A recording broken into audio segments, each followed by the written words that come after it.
Okay, welcome to another episode of NARAL's The Morning After. I'm Gabe. I'm Randy. I'm Amanda. Hi, Amanda. Hey. This is your first time on the show. Jamie is up in Cleveland, so Amanda's sitting in with us. How are you? Fantastic. Okay. Yeah.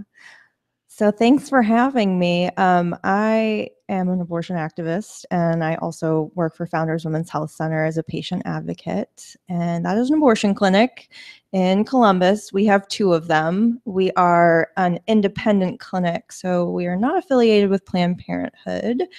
So that's my story. Thanks for having me. Okay, well, thank you for coming. Speaking of Planned Parenthood, they're our first topic for the day. There was a hearing yesterday in Congress. This is a hearing as part of a national effort to defund Planned Parenthood, to strip away their access to Title X healthcare funds that provide all the cancer screenings and the contraceptive care, everything except abortion, does not pay for abortion. So they had a hearing. Planned Parenthood, being investigated by the hearing, was not invited to the hearing. Surprise, surprise. What do you think of that? I mean, I'm not surprised at all.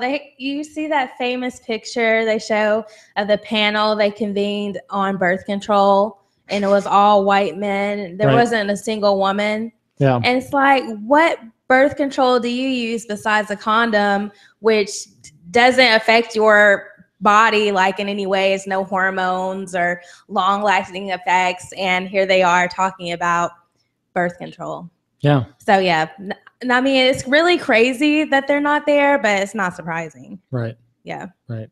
I mean, it does make me wonder, these members of Congress, mostly married, I'm a married guy. Wow. Yeah. I don't use the birth control. I'm a part of the using of the birth control. True. What did these guys' wives, what would they have to say? Or since they're, Republican congressional housewives, do they acknowledge, hey, they've all used birth control at some point? According to Kasich, they're at home doing the laundry. So they don't really have much to say about birth control. Right.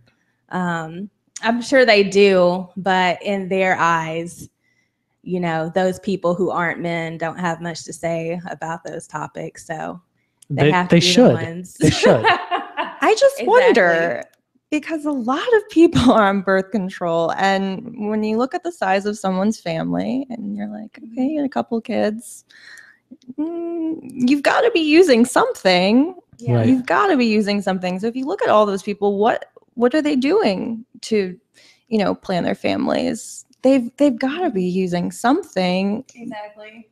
But they want to act like this is some horrible thing and you should just be keeping aspirin between your knees. Right. But is that what their wives do? I'm curious. Is that the method they're using? Yeah, exactly.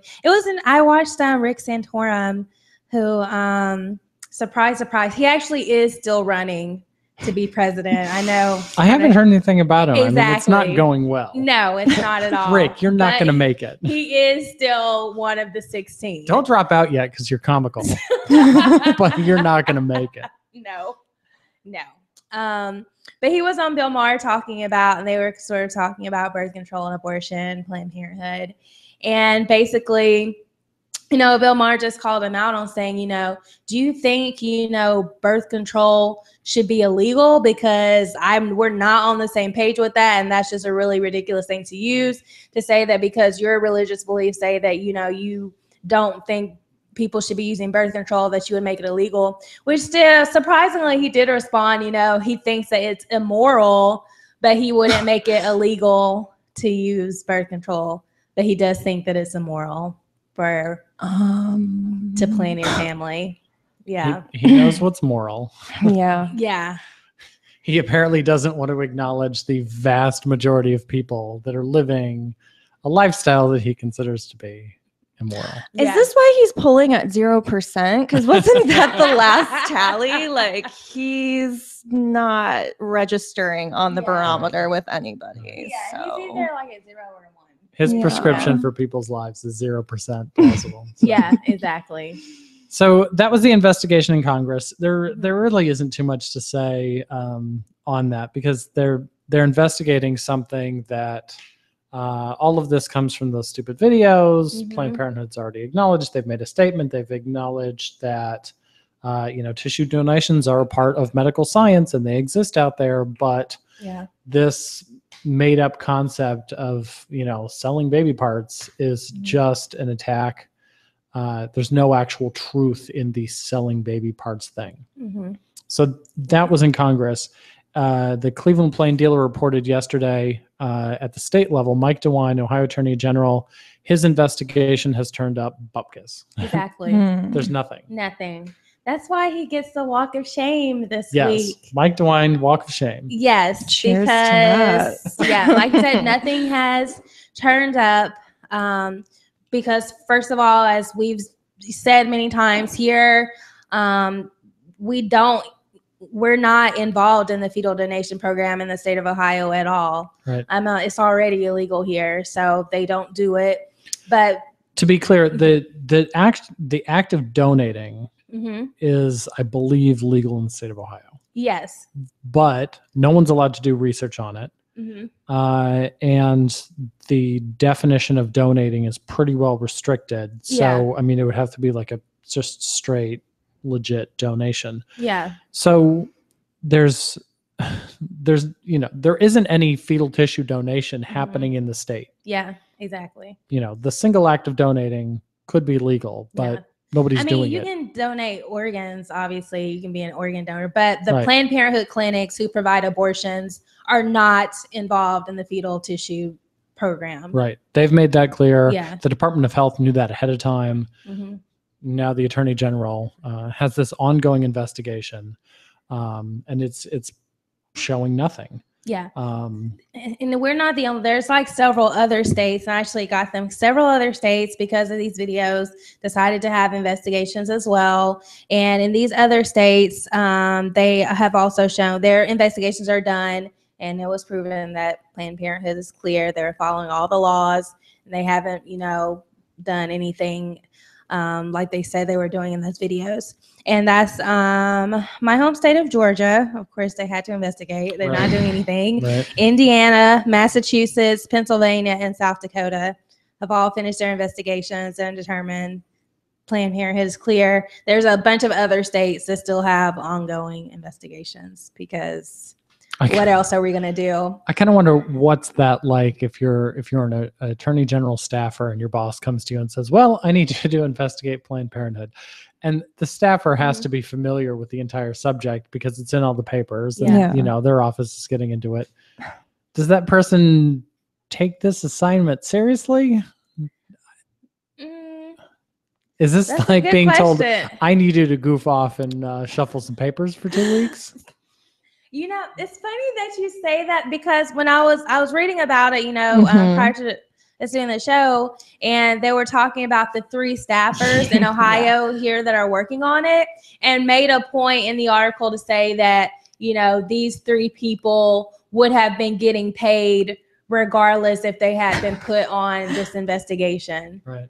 So just to put it out there, like they don't want people to think that they went and hired extra people to do this investigation, but they shouldn't have even had, put 3 staff towards it anyway, because they're not doing it anyway. It's already illegal here. So why are we doing this? It's still man hours used.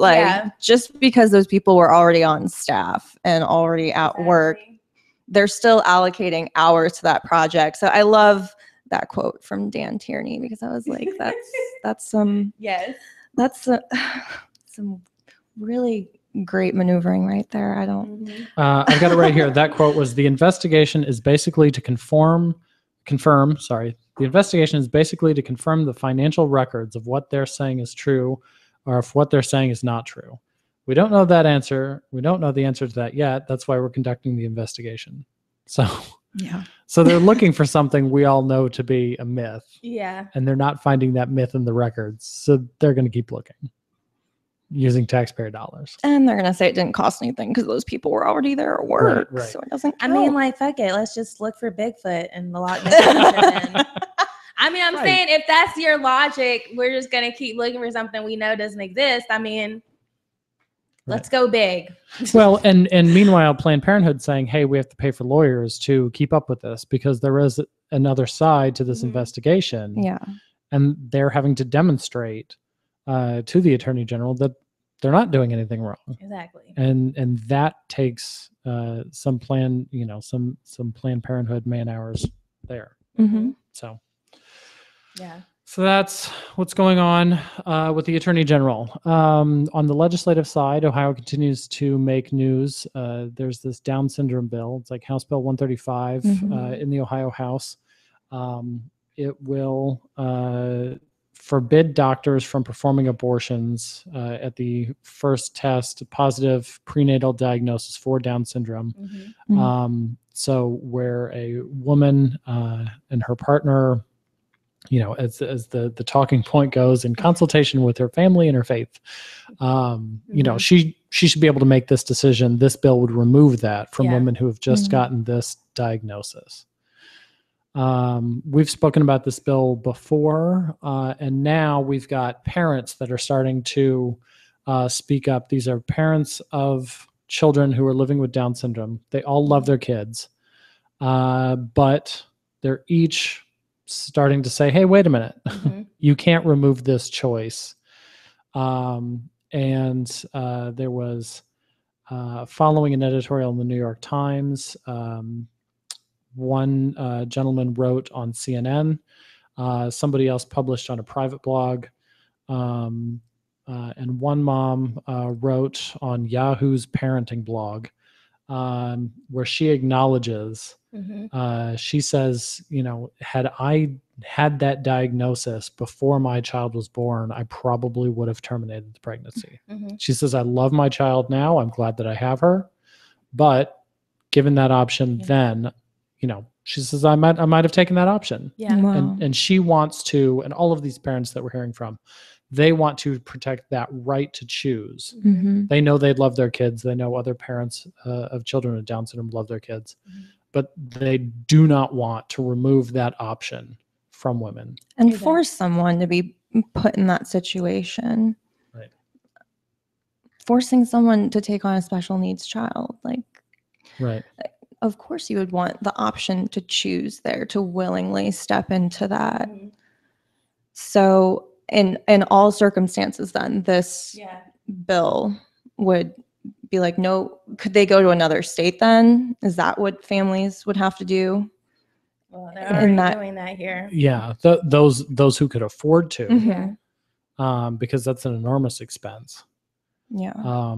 I was watching a video about Texas, and they were talking about all of the restrictions in that state, and they're very similar, in some cases identical, because they're actually using the same bill. They just copy and paste from one state to the next. And they were talking about the travel requirements in Texas, which Ohio is starting to look like that. The amount of travel expenses, the days that you have to take off of work, if a procedure gets pushed later, the increased cost. We've addressed all these.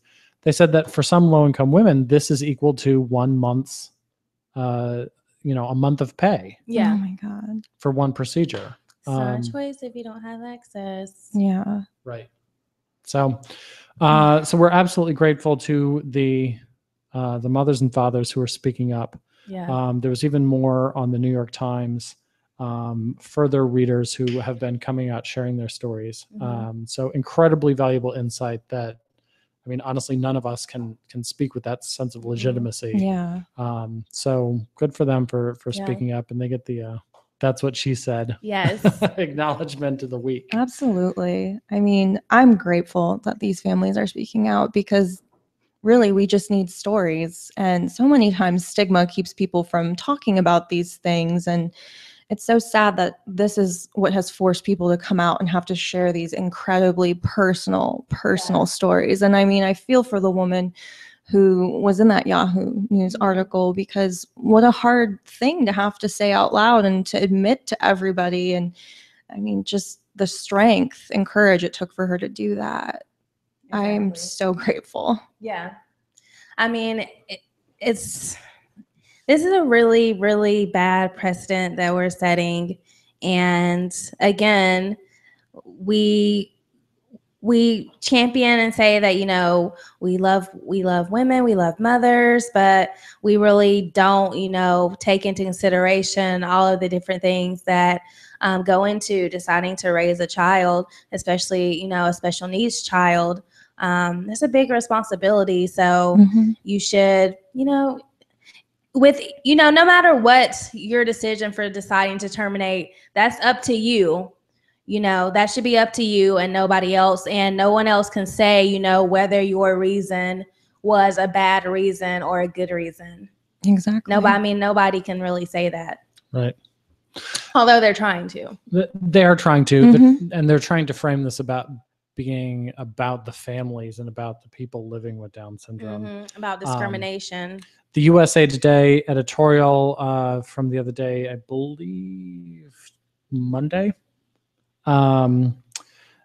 they acknowledged that this bill and other similar bills in the states, not just the one on Down syndrome, but all of these bills that we're looking at, 20-week bans, defunding, all of this. They say abortion opponents unable to overturn Roe versus Wade have used the opening, and the opening they're talking about is the undue burden requirement. They're trying to create undue burdens, using that opening to chip away at abortion rights with increasingly burdensome regulations. While some federal courts have rejected extreme laws, too many judges have let opponents get away with them. So that's what we're looking at here in Ohio. I mean, I think Mike I forget who he was speaking with.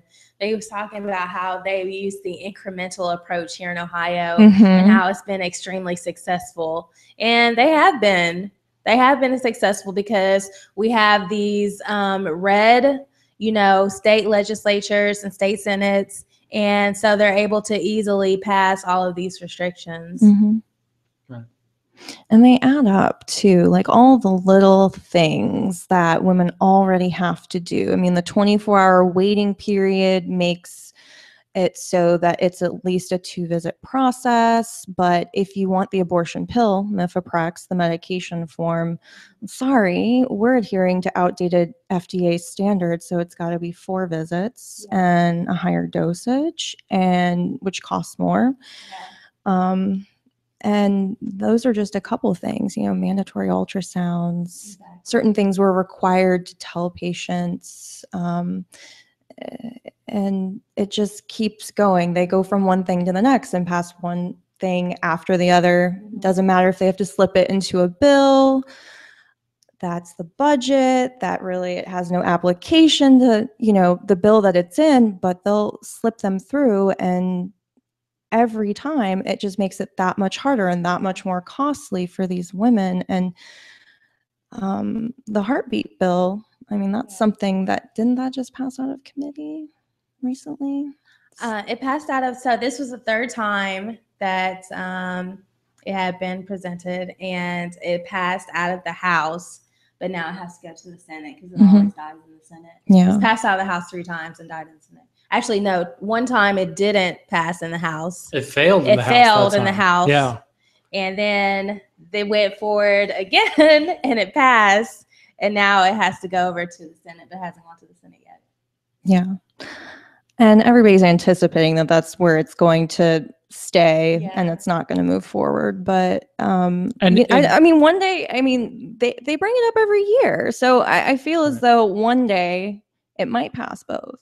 Yeah. And it's not stalling because the members of the Ohio Senate don't support the idea. I think they would love to remove abortion rights in the state. There are a bunch of extremists in the Senate. Oh, yeah. The politics of this bill are that it's so extreme that people acknowledge it to be unconstitutional. And the supporters of the bill, not the actual proponents in the legislature, but the organization behind it, are such an extreme group of vocal jerks that they've pissed everybody off over there. Yeah. And the Senate's not going to touch it because they're getting sick and tired of, you know, these, you know, right-wing Republicans are facing attacks from farther right. Yeah.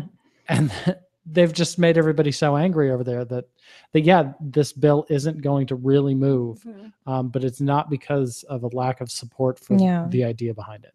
And that's what scares me, is that there is that ideological support even within these senators who aren't going to push it through. But, you know, I feel like eventually, maybe one day they'll change their mind and decide to just go for it.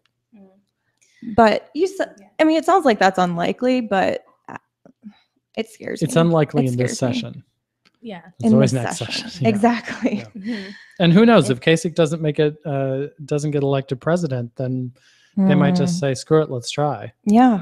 You know, if he becomes a lame duck, then Lord only knows what he's willing to rubber stamp. Okay. Exactly. So something to look forward to. So Amanda, let's talk about something totally different. Let's talk about pro-choice cats. Okay. What's up? Yeah, so I have a cat who is pretty, her name is Boo Radley, but she's on Instagram, and it's Classy Cat in Columbus is her handle. She's rather popular on there, and she is vehemently pro-choice because she lives with me and we talk about it a lot. My dog is pro-choice, Minnie. See, I mean, there's so many companions out there, furry companions, that believe every woman should have the right to choose. And so Boo has quite a few friends who are cats out there who are also really, really, really pro-choice. So we decided we wanted to do something special for everybody. So we started making stickers and t-shirts with a hashtag that I love, leave my pussy alone. Yes. With a cat on it. So our goal with this is we're selling these t-shirts and these stickers to fund a billboard, an electronic billboard outside of the State House. So we would like some sort of pro-choice messaging, something to let the legislature know, as well as the rest of their constituency, that, you know, we support choice and there is a booming pro-choice community and we are watching. Yes. So we need to raise about $1,000. So I'm selling the t-shirts for $27, and then also accepting, if you give like a $5 donation, I'll give you a free sticker that says leave my pussy alone on it. It's like rainbow, it's super cute. And so hopefully by next week, my website will be up, prochoicecats.com. And for people who would prefer not to order online, I will be at the Vessel screening next Tuesday, September 15th. It's a free movie screening at the Gateway on campus. Awesome documentary. Yeah, it is. So it should be a fun time. It's about a female doctor who got a ship and goes into international waters and provides women from countries where it's illegal to get abortions. She provides them with the medications. Yeah. So it is an amazing documentary. It's really, really good. So it's free. So you should come out, buy a pussy t-shirt, watch a movie about abortion. It'll be a good time. And that's screening Vessels Tuesday, September 15th. 7 p.m. Gateway Film Center. That's 1550 North High Street, Columbus, Ohio 43201. Yep. Vessel. And you can buy a t-shirt. Yeah. Yes. Look for the lady in pink glasses. Yeah. I will be there selling my cat shirts. Cat lady. Yeah. And then what else do we want to talk about? Did you guys want to talk about the chalk at Founders? Yeah, what's up with the chalk? Yeah. So I know you guys have posted about this before. We have protesters outside of the abortion clinic who, surprise, yeah, who are kind of obnoxious and hurtful with the things that they say and the things that they write on the sidewalk. They started bringing chalk and started writing things like, "Mommy, don't murder me. Mommy, my heart is beating." Or Father's Day, they went the dad route and said, "Daddy, don't let mommy do this." And they're writing it on the sidewalk. And it's just, a slap in the face to these women who already have their heads down and are like shuffling by, just trying to get into the clinic, trying to get away from people who are yelling at her and who are wearing cameras on their chest. So I had the bright idea, after talking with a few friends, of why don't we just go out there and just cover the whole block in chalk? That way, when the protesters get here, there's nothing, they can't write anywhere because there's already stuff on the sidewalk. So we've done it 4 times now, where we would have to get up at 5:30 in the morning to get out there before the protesters are out there. Yeah. The first time we did it in the evening on a Friday night. And about an hour after we left, a guy came and just washed the sidewalk off in front of the clinic, nowhere else. And like came onto the property and like washed our stairs off and like used a broom. I thought he did like the whole block. No, he just did it in front of the clinic, but everywhere else where we had put chalk, he left it alone. I think he only had 1 or 2 buckets of water, so he had to kind of prioritize. Shit. Yeah. That's such shit. And we got it on camera, so that's how we knew all this happened, is like we pulled the security footage. Was he scrubbing like on his hands and knees? Like I'm picturing Cinderella. He had a janitor's broom. He came prepared. He had a big old janitor's broom, and it was the creepiest thing. Old men. It's old men protesters, because the guy who protests usually outside of preterm, in Cleveland, what's where our Cleveland office is, inside the preterm abortion clinic. And whenever I go up there, there's always, the last time I was up there on Friday, and there was just this one old guy with a sign, and he had to put some signs out. And I'm just thinking, like,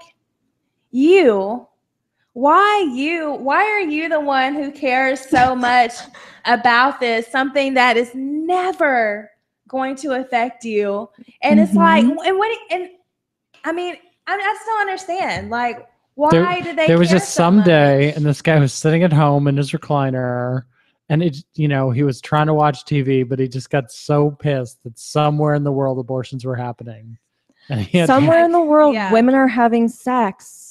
And not with you. Not with you. Yeah. So I sense a little jealousy already. Exactly. You can never get pregnant. Is that another reason why you're upset? I mean, is it uterus envy? Maybe. That's a thing, I guess. Different theory. Okay, let me throw it to I was like, no uterus envy. One of another staffer at a different abortion provider, that they're outside all the time, car covered in signs. I believe it's one of the facilities down in Cincinnati. Somebody told me that the person who's like there every day that there are surgeries actually gets donations, probably under the table, from the local church. And this person pulls in an income of somewhere in the $35,000 to $40,000 a year range. It's not too shabby to sit out there in a lawn chair and hold up signs and yell at people. Wow. And it is a career. They're getting money funneled to them from religious organizations. They say, hey, we need somebody out here all the time. Can you be out here? By the way, here's some cash. Meanwhile, they're accusing my volunteers of getting paid. That's like their favorite line. It's like, they just want your money. And my volunteers are like, I don't get paid. Actually, I'm losing money to just stand here when I could be, actually working somewhere. And here, these people who are saying this are actually getting paid in some way. Like, I don't know. I got to say that this was, it's a rumor. It's a theory. Yeah. But they're out there all the time.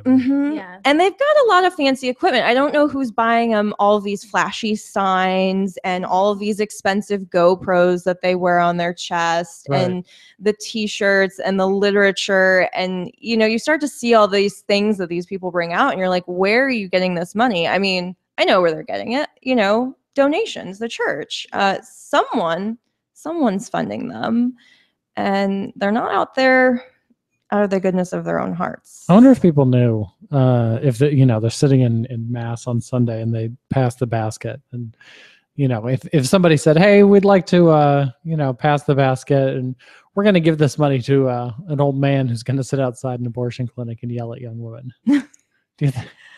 I'm sure some people would be horrified, and then unfortunately some people it would be. It would be. I find that a lot of pro-life people who talk to me really try to distance themselves from what the protesters outside are doing. Like, yeah, I share some of their beliefs, but they're extreme. They're not representative. They are extreme. Yeah. Yeah, you're telling me. I mean, and what I would say back to those people, yes, trying to make a personal decision for someone else is an extreme position to have. One Yeah. you have. Right. You just don't stand out there, but you still have just as an extreme position. Yeah. I mean, really, you don't have to be standing out there to be a part of the problem of telling women what they should and shouldn't do with their own body. And it's not, you have nothing to do with it. You're not in their family. You're not going to help raise the child, and you're taking away that choice from someone else.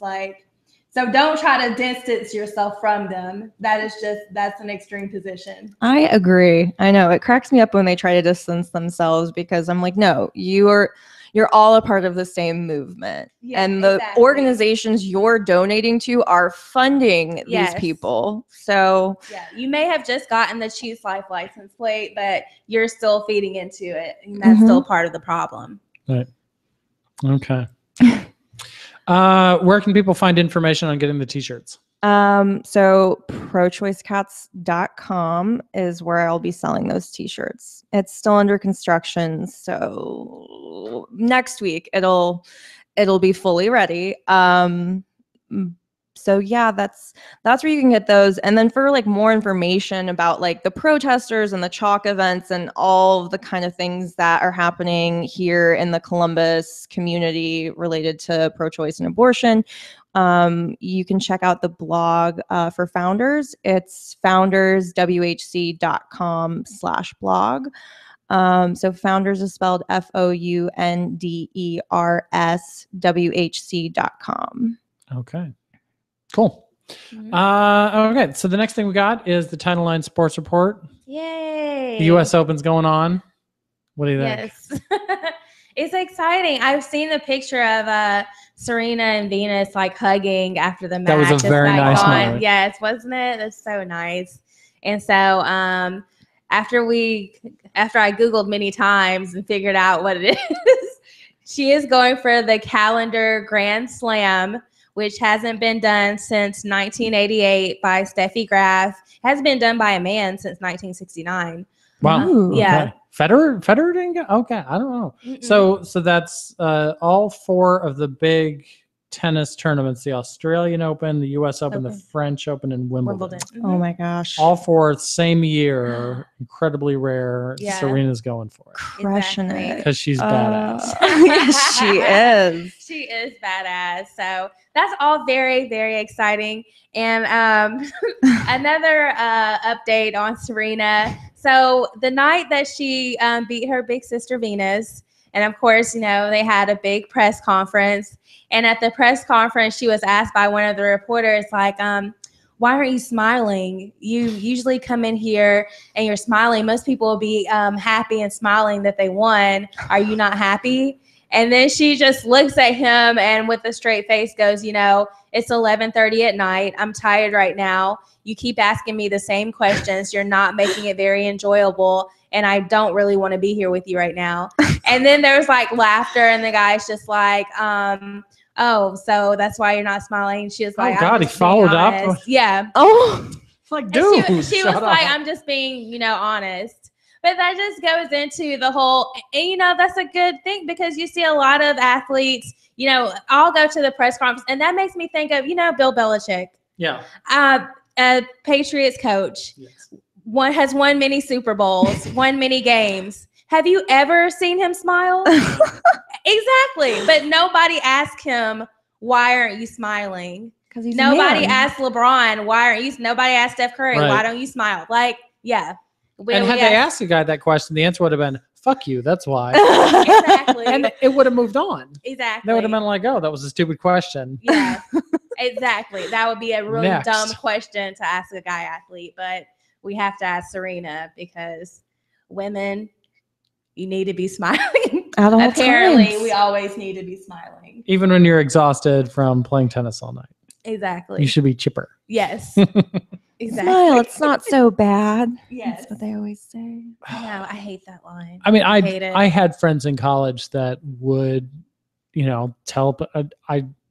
I don't think I ever once told a woman smile, but I mean, I know I had friends that did, and we'd just be walking down the street, and they would, hey, girly, smile, and it didn't. I'm just like, oh, okay, whatever. I mean, yes, she was pretty. He's asking her to smile. Yeah. But it really is just a horrible little quick, almost subliminal bit of.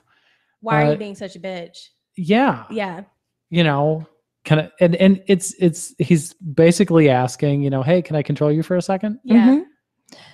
Let me take this opportunity to tell you what to do and try to pick you up at the same time. Right. Regardless of maybe you're in pain right now, which is something that happens to me. I have fibromyalgia. And when I'm like scuttling through the short north, like walking with my bitch face on, I don't feel good. I don't want to make eye contact or talk to you. Yeah. I'm just trying to make it. And I'm having a rough day and I have a health condition. And I had a guy one time with his child say to me, smile, it's not so bad. It can't be that bad. And it was that bad that day. Yeah. And I didn't say a word. I just kept moving, but I really wanted to scream at him. Yeah. But you can't even do that as a woman because you're damned if you do, damned if you don't. Who knows? If you start screaming, then like I said, then oh my God, why are you such? You don't got to be a bitch about it. Like and I wasn't even trying to engage with you, dude. Like.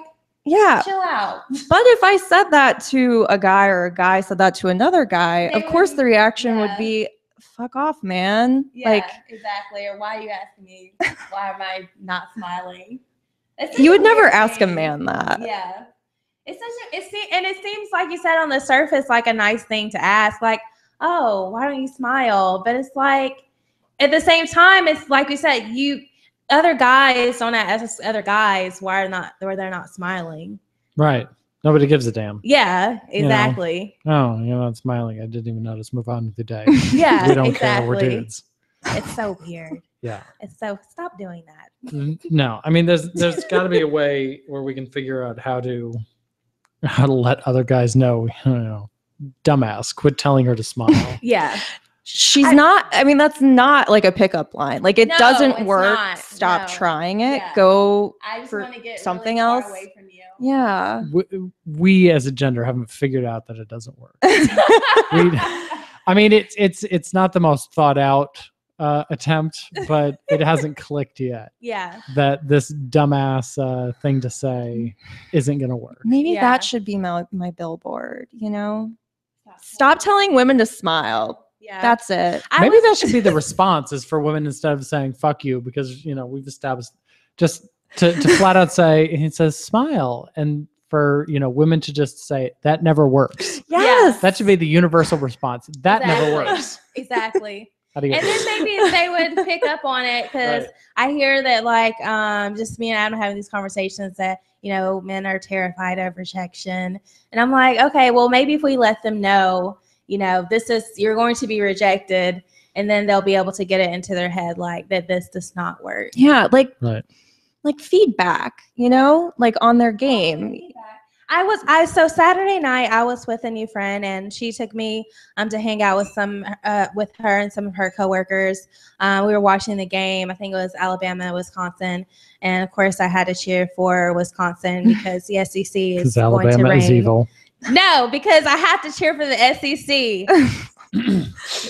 SEC time, not Big Ten. Anyway, it's for another day. But so I was there.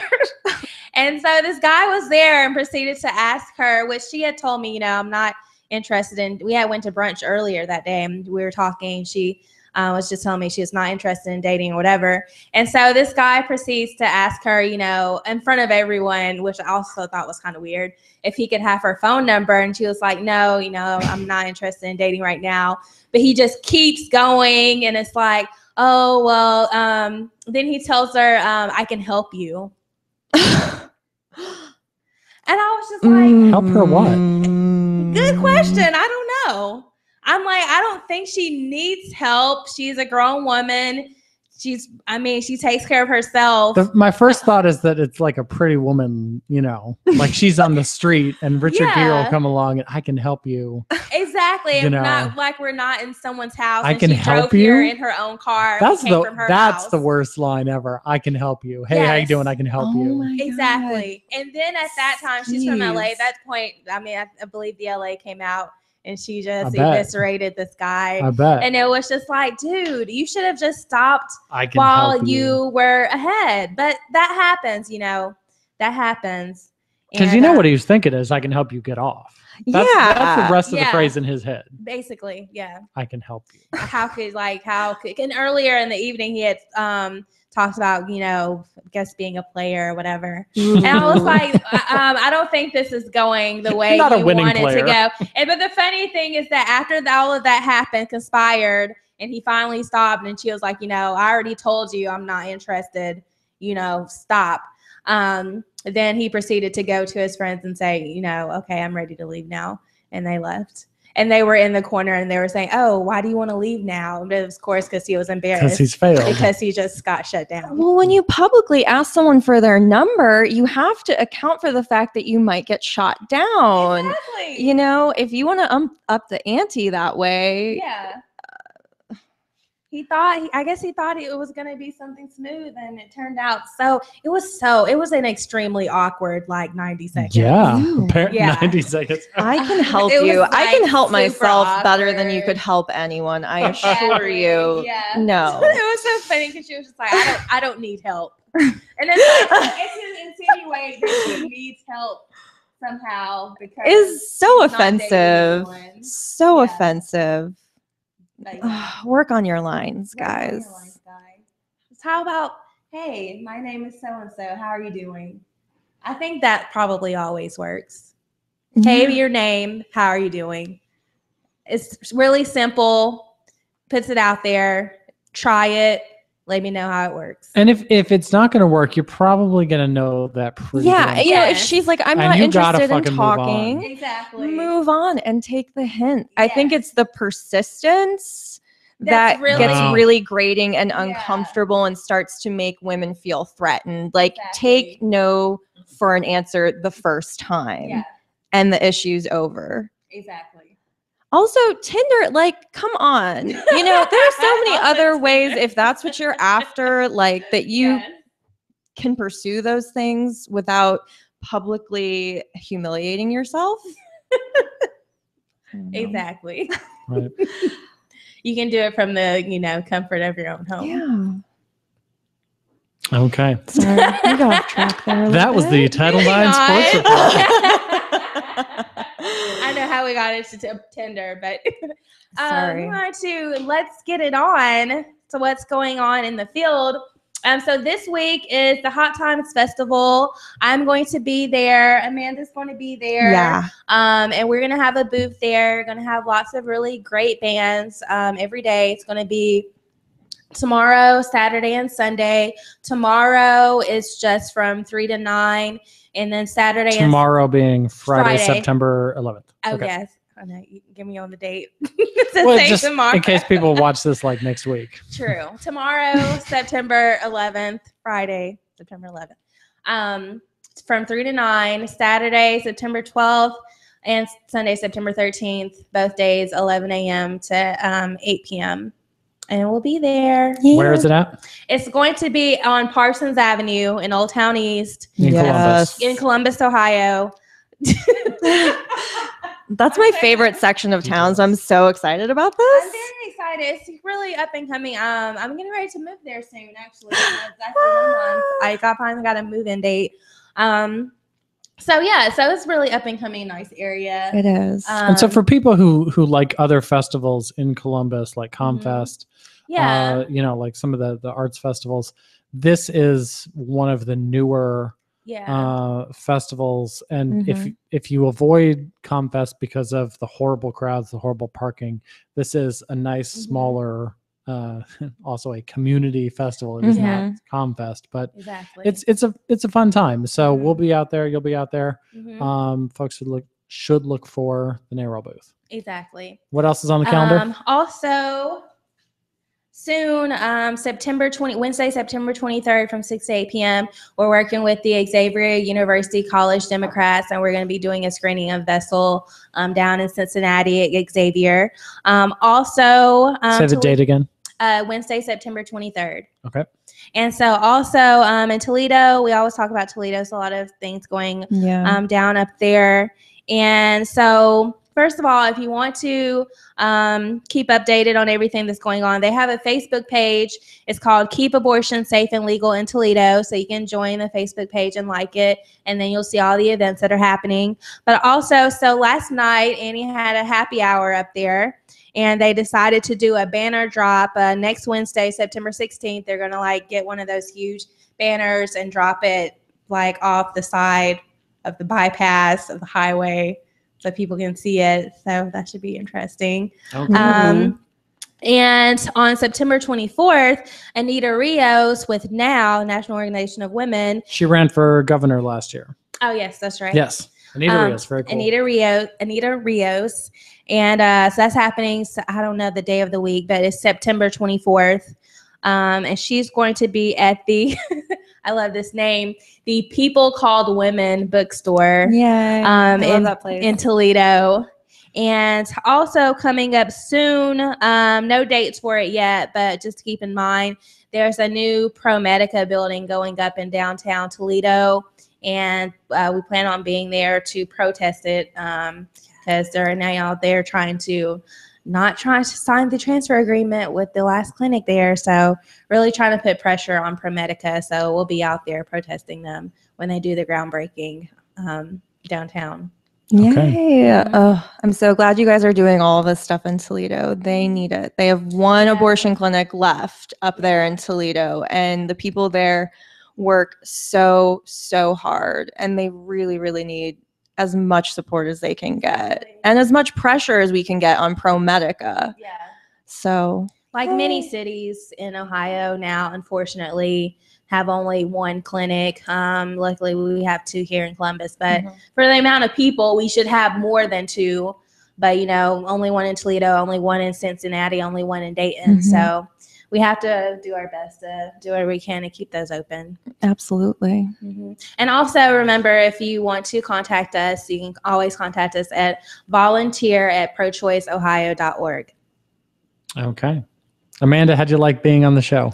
This was fun. You like this? Yeah. Okay. You're going to come back sometime again and join us? If you'll have me. Okay. Absolutely. Okay. That does it for us this week. We'll see everybody next time. Bye. Bye.